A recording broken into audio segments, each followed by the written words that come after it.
Shah Fatima educational trust and welfare society کے زیر اہتمام منعقد ہونے والے doctor Shamim Nikhat fiction award کے دوسرے دن خودنوشت کی ادبی و ثقافتی اہمیت پر سیمینار ہوا، جس میں professor Sabira Habib, professor Shahzad Anjum, doctor Ishrat Naheed, doctor Reshma Parveen, doctor Haroon Rasheed, doctor Javed Hasan نے پروفیسر شارب رودولوی کی خودنوشت نہ ابتدا کی خبر ہے نہ انتہا معلوم سے متعلق مضامین پڑھے۔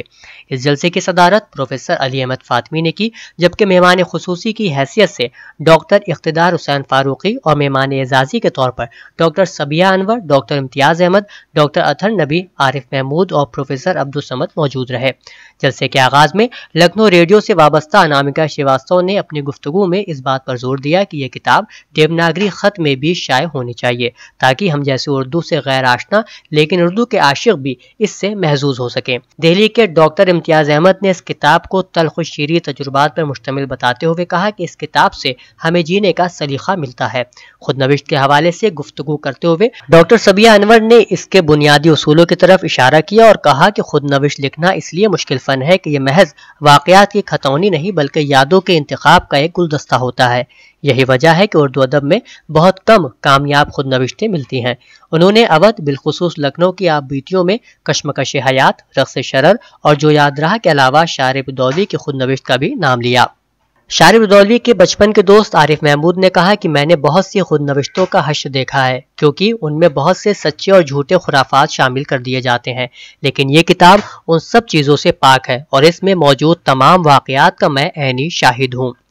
جلسے کی صدارت فرما رہے پروفیسر علی احمد فاطمی نے اپنی گفتگو کا آغاز خودنوشت کے ادبی حوالے سے کرتے ہوئے کہا کہ خودنوشت سفر حیات کا نہیں بلکہ عرفان حیات کا نام ہے۔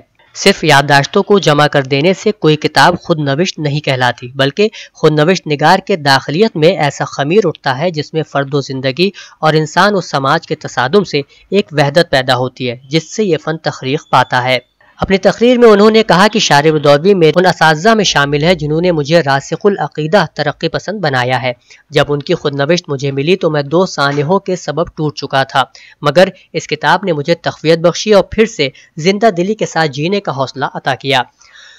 زورانے کے بعد دوسرے سیشن میں ڈاکٹر عمار رضوی نے کلثوم مصطفیٰ طلحہ کو وقار رضوی صحافت اور سماجی خدمات ایوارڈ سے نوازا۔ کلثوم طلحہ نے انعام یافتگی کے بعد وقار رضوی کو خراج عقیدت پیش کرتے ہوئے کہا کہ وقار میرے بھائی کی طرح تھے، وہ ان لوگوں میں تھے جو میرے کاموں کی تعریف اور ہمت افزائی کرتے تھے۔ اس سے قبل پروفیسر شارب رودولوی نے استقبالیہ کلمات میں وقار مہندی رضوی اور اودھ نامہ کے بارے میں گفتگو کی۔ انہوں نے کہا کہ وقار رضوی ایک تخلیقی ذہن کے مالک تھے، وہ روایتی انداز کے بجائے نئے اسلوب سے کام کرنا جانتے تھے۔ یہی وجہ تھی کہ انہوں نے اسلام کی آئیڈیل پرسنالٹی جیسے امام جعفر صادق علیہ السلام اور جناب خدیجہ سلام اللہ علیہا کے یوم ولادت کو ایجوکیشن ڈے اور خدیجہ ٹریڈ فیئر سے جوڑ دیا۔ ان کے جانے کا غم سب کو ہے لیکن ہمیں جذباتی ہونے کے بجائے ان کے مشن کو آگے بڑھانا ہوگا۔